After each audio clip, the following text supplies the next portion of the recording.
सोसायटीमध्ये एंट्री केली. रात्री 12:30 पाऊण वाजलेला. बरोबर. मेन रोडवरून गेटमधून गाडी घातली. सोसायटीत पूर्ण अंधार असतो. बरोबर. आता गाडी पार्क केली आणि हे लोक उठले. बाई काय झालं काय झालं. हा याला फुल घाम आलेला चेतन. हां लिटरली घाबरला आणि त्यांना म्हणतो दादा हॉलमध्ये कोणीतरी बसलेलं आहे.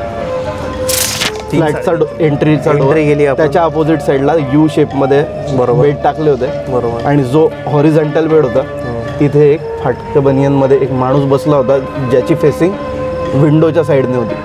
बरोबर. आणि हे त्याने बघितलं, डोळ्याने पाहिलं त्याने.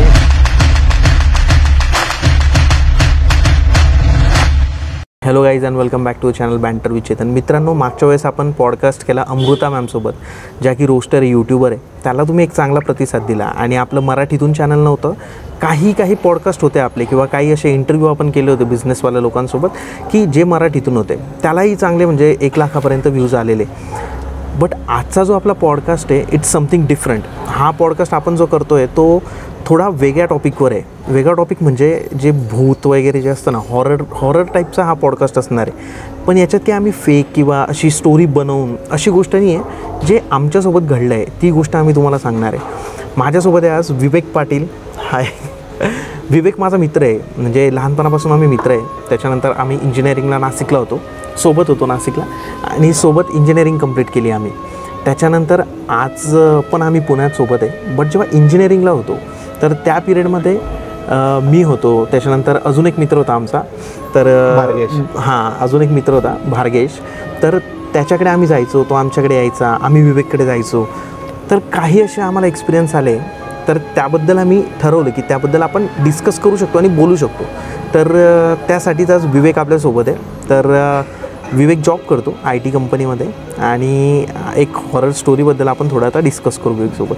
तर विवेक, हॅलो, वेलकम. तर काय म्हणजे तुला काय वाटलं असं की एक्सपिरियन्स शेअर केला पाहिजे? तुला आठवतं आपण भार्गेशच्या रूमवरती राहायचो? हां. तर आता मी आपल्या दर्शकांसाठी थोडंसं एक्सप्लेन कर की, तर कॅनडा कॉर्नर नाशिकमध्ये कॉलेज रोडजवळ कॅनडा कॉर्नर आहे. कॅनडा कॉर्नरवरती भार्गेशची अपार्टमेंट होती मेन रोडवरती. पण त्या अपार्टमेंटच्या एंट्रीमध्ये जायचो ना चेतन आपण, तू नोटीस केलं असेल तिकडे मध्ये गेलं की तुला एकदम आयसोलेटेड वाटतं, तुला फील पण होत म्हणजे असं रस्ता समोर असतो आणि रस्त्यावरून जेव्हा आपण आतमध्ये येतो तेव्हा ते अपार्टमेंट होतं तिथे. हां, तर तिथे कळत पण नाही की तुम्ही एवढ्या मेन रोडवरती राहत आहे. बरोबर आहे. तर त्या अपार्टमेंटमध्ये, आता मी त्या अपार्टमेंटचं डिस्क्रिप्शन देतो. एका फ्लोअरला 1 किंवा 2 फ्लॅट, 4 फ्लोअरची अपार्टमेंट होती. राईट. बरोबर. आणि मोठे फ्लॅट होते नाही का? आणि खूप मोठे, प्रचंड मोठे फ्लॅट होते ते. बरोबर. आणि तिथे 4th फ्लोअरवरती भार्गेश आणि हे 4-5 मुलं राहायचे. हां. तर आपण तर भरपूर दिवस एक्झामचा टाइम तिकडेच, म्हणजे आम्ही काय करायचो की एक्झाम असली की त्या भार्गेशकडे चालू जायचो आणि मग त्याच्यानंतर एक्झामच्या 2 दिवस तिथं प्रिपेअर करायचो किंवा आमचं जे कॉलेज होतं तिकडचे आमचे मित्र होते तर त्यांच्या फ्लॅटवर जायचो. आम्ही आमच्या रूमवर नसायचो असतं करून एक्झामच्या वेळेस. तर तुला लक्षात आहे आपण दर 6 महिन्यानंतर आपला सगळा ग्रुप एकदा तरी नाशिकमध्ये भेटायचो आपण. हां. तर तेव्हा आपण भेटलो होतो सगळे. तेव्हा माझ्यामध्ये एक मित्र होता चेतन पाटील, चेतन बिरपणकर. त्याची पार्टी होती, तो जॉबला लागला होता ॲक्च्युली गव्हर्नमेंटमध्ये, त्याचं सिलेक्शन झालं होतं. तर ती पार्टी होती, भेटलो होतो. आणि मोस्टली पार्ट्या आमच्या नाशिकलाच व्हायच्या, कारण नाशिक ही सगळ्यांना जवळ पडायची, कारण पुणे, मुंबई, जळगाव आणि सगळ्यांना जवळ प्लेस नाशिक होती. तर सगळे जमले होते. संध्याकाळ झाली होती. मी सरळ आता स्टोरीला सुरुवात करतो. तर संध्याकाळ झाली होती. आपण सगळे एकच रूम कॅप्चर केली होती आणि खाली गाद्या टाकल्या होत्या आपण. आणि त्या गाद्यांवरती सगळे जण पसरले होते. 12-13 लोक होते. 12-13 लोक होतो. तर पुष्कराज जायचा बाकी होता. तो रात्री साधारण 1:30-2 वाजेला येणार होता. तर माझं त्याच्याशी ऑलरेडी बोलणं झालेलं होतं. तर आपण चिल मारत बसलो होतो. आपण तुला लक्षात आहे का, आपण खिडकीत बसलो होतो 2 जण. तुला हा किस्सा लक्षात असेल. खिडकीत बसलो, सगळ्यांच्या गप्पा चालू आहे आणि अचानक एक आवाज आला चेतन. ना तो कुठल्या प्राण्याचा होता ना तो कुठल्या माणसाचा होता. बरोबर. एकदम विचित्र, तो किंचाळ्यासारखा आवाज होता. बरोबर. तो तुलाही आला, मलाही आला. आपण दोघांनी एकमेकांना सुरुवातीला तो सांगितला नाही. राईट. त्याच्यानंतर परत तो आवाज आला. बरोबर. तेव्हा मला डाऊट आला, म्हटलं अरे मी तेव्हा तुलाही विचारलं, सगळ्यांना विचारलं, तर तुलाही तो आला होता. मलाही आला होता पण बाकी कोणाला आला नव्हता तेव्हा तो. बरोबर. मग ठीक आहे, आता सगळेजण जमले, आम्ही परत आपल्या आपल्या गप्पांमध्ये रंगलो, विषय झाला तिथं. लक्षणे दिलं आम्ही तेव्हा जास्त त्या गोष्टी. तर साधारण आता थोडा वेळ अगोदर आपला विषय झाला, पुष्कराज येणार होता 1:30-2 वाजेच्या आसपास. बरोबर. तर मला 12:30लाच कोणीतरी आपल्यापैकीच 12-13 लोकांपैकीच कोणीतरी एक जण येऊन बोलला की अरे पुष्कराज आलेला आहे CBSला, त्याला जाऊन घेऊन ये. राईट. आता मला आला म्हटलं आली असेल गाडी लवकर जरा. तर मी निघालो. बरोबर. CBSला गेलो, 10-15 मिनिट वेट केला. मी काही फोन केला नाही त्याला इमिडिएटली, म्हटलं येईल, पोहोचत असेल बस. मी फोनवरती टाइमपास करत बसलो. बरोबर. तू CBS पोहोचून गेला? मी CBSला पोहोचलो होतो ऑलरेडी. मी वाट बघत होतो की आता येईल तेव्हा येईल. मी फोनवरती टाइमपास केला. 15 मिनिट झाले, 20 मिनिट झाले. मग मी याला फोन केला पुष्कराला, कारण कुठपर्यंत पोहोचलो म्हटलं आपण जरा अंदाज घेऊ. तो म्हणे अरे मी अजून सिन्नर आलेलो नाही आहे. मग सिन्नर ते नाशिक तेव्हा 1 तास लागायचा. मग आता तर रोड चांगला झाला. मग माझं झालं संताप. बरोबर. म्हटलं यार इतकंही बनवायला पाहिजे मित्रांना की मी येऊन इकडे 20 मिनिट झाले. बरोबर. कोणीतरी असं कशाला तुला कोणीतरी सांगितलं होतं, चिडचिडून गेली. तुला कोणीतरी ही गोष्ट सांगितली होती, तुला आठवत नाहीये की तुला एक्झॅक्ट. मला अजूनही आठवत नाही. तुला फक्त असा भास झाला की तुला कुणीतरी सांगतंय आणि तू निघाला तिथून आणि तू डायरेक्ट CBS चालला गेला. मग माझी चिडचिड झाली. म्हटलं यार काय अशी काय पद्धत. आलो मी घरी. बरोबर. आता स्टोरी आपली इकडून चालू होते. सोसायटीमध्ये एंट्री केली, रात्री 12:30-1 वाजलेला. बरोबर. मेन रोडवरून गेटमधून गाडी घातली. सोसायटीत पूर्ण अंधार असतो. बरोबर. आता गाडी पार्क केली आणि लॉबीमध्ये आलो. बरोबर. आता बिल्डिंग बऱ्यापैकी जुनी बिल्डिंग होती, खूप जुनी बिल्डिंग होती. तर लिफ्ट जवळ येऊन थांबलो. लिफ्टचं बटन दाबलं, लिफ्ट येत होती खाली. आणि लिफ्टच्या बिलकुल माझ्या लेफ्ट साईडला तर एक काच होती. त्या काचेवर थोडीफार धूळ वगैरे लागलेली होती. काही साफसफाई मेंटेनन्स काही नव्हता तिकडे. आणि मला असा भास झाला की तिथे कोणीतरी उभं आहे काचेच्या पलीकडे. केस वगैरे मोठं आहे आणि एकदम काचेच्या खूप जवळ उभं आहे. आणि त्या काचेमध्ये आणि माझ्या काचेच्या त्या साईडने उभं आहे असं वाटलं. बरोबर. डिस्टन्स एवढं.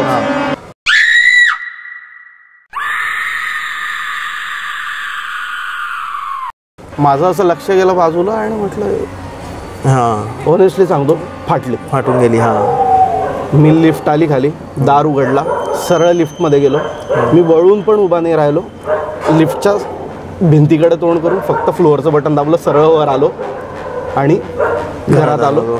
आणि घरात आल्यावर मग मी सगळ्यांना बोलायला लागलो. म्हटलं अरे कोण झाला बोलला की आला पुष्कराज, आलाय पुष्कराज. कोणीच बोलायला तयार नाही भाई. मग त्याच्यानंतर आता भरपूर दिवस होऊन गेले या किस्स्याला. आता साधारण किती 7-8 वर्ष होऊन गेले. 7 वर्ष झाले असेल. 7-8 वर्ष जास्त. कोणी मस्करी पण केली असेल रे. बरोबर. पण एवढं 7-8 वर्ष आपले पोरं नाही आहेत असे, तुलाही माहिती. असं कोणी नाही करणार. तर एक दोन सोडले त्यांनी. अजूनही कोणी बोललेलं नाही. आणि ती गोष्ट म्हणजे अशी झाली की आम्ही बसलेलो आहे, कुणीतरी येत आहे आणि याला बोलत आहे की अरे जा तू पुष्कराज आलाय त्याला घेऊन ये. बट ॲक्च्युअलमध्ये पुष्कराज तसं कोणी आलेलाच नव्हता. आणि 1:30-2 वाजेला तो जे बोलला होता त्याच वेळेला तो आलेला आलाय. त्या वेळेला पण मी त्याला घ्यायला जेव्हा गेलो तेव्हा आय थिंक मी रुचिरला घेऊन गेलो. बरोबर. आणि म्हणजे तुम्हाला असं वाटत असेल की आम्ही सगळे भेटलो होतो मित्र, तर पार्टी वगैरे चालू होती का? पार्टी वगैरे काहीच नाही. आमची होती पार्टी, पण नेक्स्ट डे होती ज्याच्यासाठी आम्ही सगळे भेटत होतो. आणि नेक्स्ट डे आम्ही पार्टीला जाणार होतो, त्यामुळे पूर्ण होशो आवाजमध्ये होतो आपण. स्टील असा इन्सिडेन्स होऊन गेला.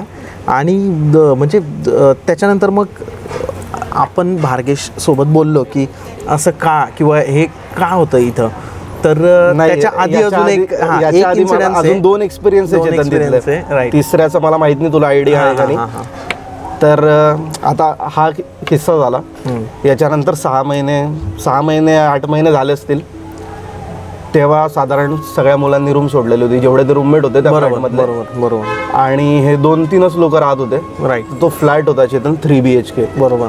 हॉलच साधारण 22x12 वगैरे असं मोठा होता, एकदम मोठा. तुला लक्षात असेल तर एंट्री केली आपण. एंट्री केल्या हॉलच्या दुसऱ्या एंडला एक मोठी विंडो होती. म्हणजे तिथे साधारण भिंत नव्हतीच. बरोबर. मोठी विंडो होती आणि तिथे त्यांनी U शेपमध्ये यू शेपमध्ये त्यांनी कॉट टाकले होते. एक आडवा होता बरोबर आणि 2 व्हर्टिकल होते.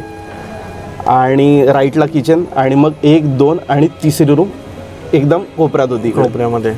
तर आता तुला किस्सा याच्यामुळे सांगतोय की ते 2-3च होते तेव्हा. बरोबर. आणि आम्ही नेहमी रुटीन सारखं संध्याकाळी 6 वाजले आणि चहा प्यायला जायचं होतं. आता ते दिवस होते भाई पावसाळ्याचे. पाऊस नाशिकला चांगला चालू होता. पाऊस पडतो नाशिकला, चांगला पाऊस चालू होता आणि याचा फ्लोअर टॉप फ्लोअर होता. बरोबर. त्या फ्लोअरच्या वरती होते गच्ची.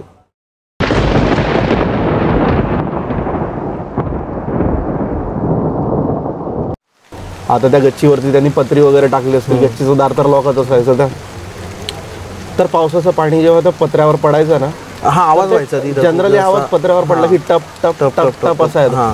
तिथे विचित्र तो वेगळाच आवाज यायचा. खर्र खर्र खर्र असा घासला जायचा. आता त्या फ्लॅटच्या समोर एका साईडला लिफ्ट, एका साईडला स्टेअर्स चढला एक टप्पा येतो आणि परत स्टेअर्स चढला की गच्चीचा बरोबर डोअर लागायचा. आता त्या टप्प्यावरती तू गेला होता का कधी, तर तिथे ना एक खिडकी होती, तिथून शेजारच्या बिल्डिंगचा टेरेस दिसायचं. बरोबर. आता त्या टेरेसवर वेगवेगळ्या ऍक्टिव्हिटी व्हायच्या मुला मुलींच्या बरोबर. साईडला कॉर्पोरेट ऑफिस पण होतं थोडं. आणि तर त्या टेरेसवरती नेहमीच काही गंमत बघायला भेटली तर आपण जात राहायचो. काही लोक जायचे, मी नाही जायचो त्याच्यात. तर त्या दिवशी असंच झालं, चहा प्यायला जायचं ठरलं माझं. बार्गेश मग तयारी करत होता बार्गेश. मी चप्पल घातली होती तर मला काही मग म्हटलं हात जोपर्यंत शूज वगैरे घालतो तोपर्यंत जरा त्या टप्प्यात जाऊन बघू शेजारच्या बिल्डिंगवरती काहीतरी गंमत वगैरे दिसते का. तर गेलो. आता वास्तविक पाऊस चालू होता. माझाही मूर्खपणा बघ की टेरेसवर कोण असणार शेजारच्या बिल्डिंगच्या पाऊसमध्ये. ते वातावरण होतं तसं, त्यामुळे तुला वाटलं की मी गेलो तिकडे तरी बघायला काहीतरी चालू आहे असं. आणि मी परत खाली म्हणजे फ्लॅट जवळ यायसाठी वळलो आणि जिथून गच्चीचा दरवाजा आहे तिथून ज्या खाली येणाऱ्या स्टेअर्स होत्या तिथे परत मला भास झाला की कोणीतरी एकदम ओलं चिंब बिलकुल असं बसलेलं आहे. आणि ते एकदम फ्रॅक्शन ऑफ सेकंडमध्ये झालं. तिथून मी वळलो आणि मला भास झाला. मी परत बघितलं, काहीच नव्हतं. बरोबर. ठीक आहे. आता एकदा झाला भास, हा 8 महिन्यानंतर परत सेकंड टाइम झाला भास. बरोबर आहे. मग तरी इग्नोर केलं. बार्गेशला पण सांगितलं, अरे म्हटलं बार्गेश असं असं झालं. बार्गेश म्हणे काही नाही रे, तुला तर माहिती आहे त्याला, तो काही कुठली गोष्ट सिरियसली कधी. बार्गेशमध्ये फार डेअरिंग आहे ऍक्च्युली. त्याच्यानंतर एकदम शेवटचे फायनल इयर नंतरचे दिवस होते. आता हा जो तिसरा किस्सा मी तुला आता मला माहिती आहे ऍक्च्युली. हा जो किस्सा आता तू सांगतोय हा सगळ्यात जास्त स्केरी किस्सा आहे, कारण ते इमॅजिन करूनच आम्ही घाबरतो भरपूर वेळेस. खूप डेंजर आहे किस्सा. तिथे एक मुलगा राहायचा, तो 12th मध्ये होता तेव्हा. मयूर नाव, मयुरेश नाव होतं आणि मोठा होता, असा फार नाही उंच वगैरे होता. तर आम्ही त्याला प्रेमाने हालू म्हणायचो, कारण तो हालायचा फार असा. तर तेव्हा नवीन नवीन त्याने एक त्याची मैत्रीण झाली होती. तर आता नवीन नवीन मैत्रीण झालेली 12वीत. आतापर्यंत तर मुलांच्या शाळेत. बरोबर. तर हा हालू हा सगळे झोपले असले तरी रात्रभर, आता पूर्ण फ्लॅटमध्ये 2-3च लोक राहत आहे. बरोबर. आणि हा रात्रभर या रूम मधून किचनमधून तो जो पॅसेज होता जो बाकी बेडरूम्सला कनेक्ट करायचा, त्या पॅसेजमध्ये रात्रभर इयरफोन घालून फिरत राहायचा आणि फोनवर बोलत राहायचा. कंटिन्यू त्याच्या गाण्यात राहायचे. कंटिन्यू इयरफोन राहायचे आणि तो फिरत राहायचा कंटिन्यू फ्लॅट. आता एकदा काय झालं चेतन, हा रात्री साधारण, आता हे लोक भार्गेश आणि हे लोक अजून दादा होता तिथे एक जो जॉब करायचा मेकॅनिकल ब्रांच मध्ये, त्याचं नाव नाही आठवत, सरनेम पवार होतं. पवार. मालेगावचा होता. मालेगावचा बोलतो रे आम्ही आता, पण ठीक आहे चल. तर हे लोक झोपले होते आणि अचानक रात्री 3:30 वाजता यांना उठवतोय. आणि ऍक्च्युली ती 3 BHK फ्लॅट होता ना का, 3 BHK होता. आणि ज्या फ्लॅटमध्ये, ज्या रूममध्ये आम्ही राहायचो मोस्टली, मी, तो दादा, भार्गेश किंवा विवेक, आम्ही तर तो सगळ्यात लास्टला ती रूम होती. आणि हा जो हालू होता, हा हालू राहायचा हॉलमध्ये राहायचा. आणि डिस्टन्स खूप होतं, कारण फ्लॅटची साईज जर आपण बघायला गेलं तर ती almost more than 3000 square foot असेल. तो एवढा 3000 2500 तरी असेल कमीत कमी, नाही? 2000च्या आसपास असेल. बिल्टअप एरिया खूप मोठा होता असा. त्यामुळे तिथं म्हणजे आणि वातावरणाचं एकदम स्केरी टाईप होतं.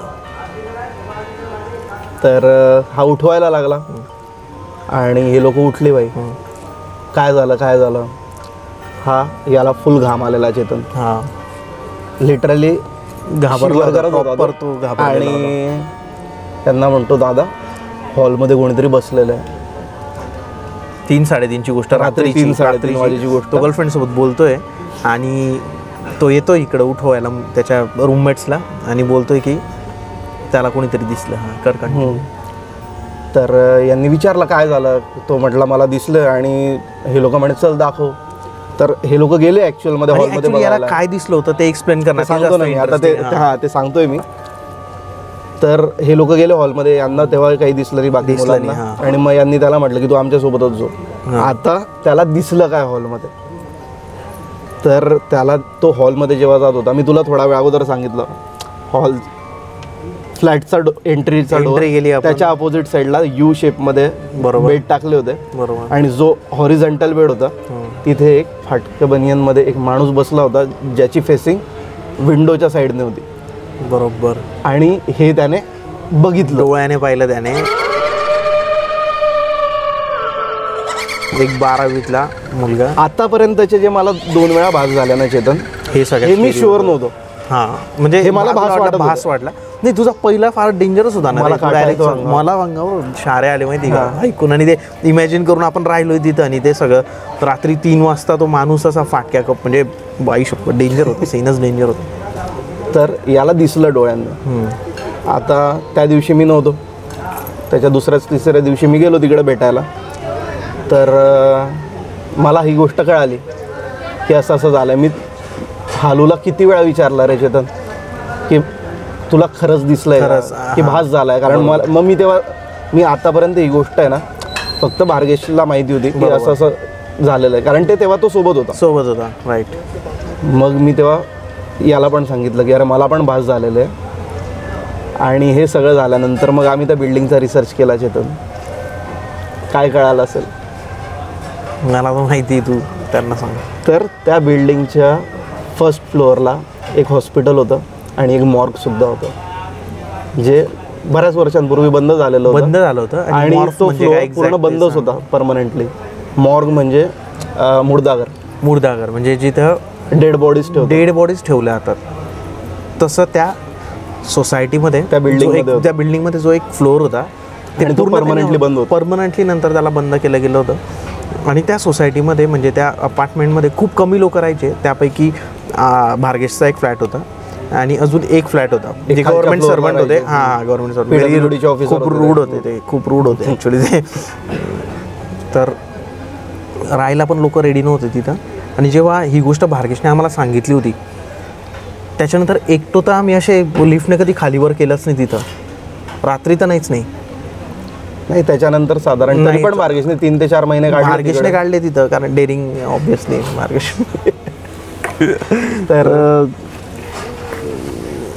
अशी स्टोरी होती. आता ते जे एक्झॅक्ट लोकेशन होतं ते कोणतं काय ते आम्ही तुम्हाला सांगू नाही शकत, बट होतं. आणि तुम्हाला कशी वाटली ही स्टोरी? हा बोल. भास होत राहतात त्याच्यावर. माझा पर्सनली तुला अजूनही सांगतो मी चेतन, एकाच ठिकाणी माझा अजूनही पर्सनली या गोष्टीवर विश्वास नाही. बरोबर आहे, आपला पण विश्वास नाही आहे. बट जे घडलंय ते घडलंय. तू एका रस्त्याने जातोय, तुला एक माणूस भेटतो, तो म्हणतो अरे पुढे नको जाऊ, पुढे भूत आहे. तू म्हणतो अरे भूत वगैरे काही नसतं. तू पुढे जातो, तुला दुसरा माणूस भेटतो, दुसरा म्हणतो अरे पुढे नको जाऊ, भूत आहे. बरोबर. तू परत दुसऱ्यांदा त्याला इग्नोर करतो, यार लोक वेडे झालेत. पण तुला परत तिसरा माणूस म्हणतो की तू पुढे नको जाऊ, भूत आहे. कशावर विश्वास ठेवशील? राईट. 3 वेळा एकच गोष्ट, 3 वेगवेगळे लोक तुला एकच गोष्ट जर का सांगताय, नेमका कशावर विश्वास ठेवणार? So guys, thank you so much पूर्ण व्हिडिओ तुम्ही बघितल्याबद्दल. आणि या गोष्टींवर किती विश्वास ठेवला पाहिजे, किती नको, शेवटी हे ज्याचं त्याच्यावर डिपेंड आहे. आपण कुणाला म्हणू शकत नाही की हे खरं असेल खोटं असेल. बट आमच्यासोबत ही गोष्ट घडली तर आम्ही डिस्कस केली. तुमच्यासोबत जरी घडली असेल कधी तर तुम्ही डिस्कस करू शकता माझ्यासोबत. आता आपण ज्या प्लेसला आहे त्या जागेचं नाव आहे आरोज किचन. ही जागा पूर्णपणे सेफ आहे कारण इथं सगळ्यात मस्त वरणबट्टी मिळते, भरीत मिळतं, त्याच्यासोबत खानदेशी जेवण मिळतं, विदर्भातलं जेवण मिळतं आणि आमच्यासारखे चांगले लोक मिळतात इथं. आणि पुष्कराज कोल्हे त्याची हॉटेल आहे. हा पुष्कराज कोल्हे तोच आहे जो रात्री 2 वाजता येणार होता. आणि ज्याला घ्यायला जाणार होतो आम्ही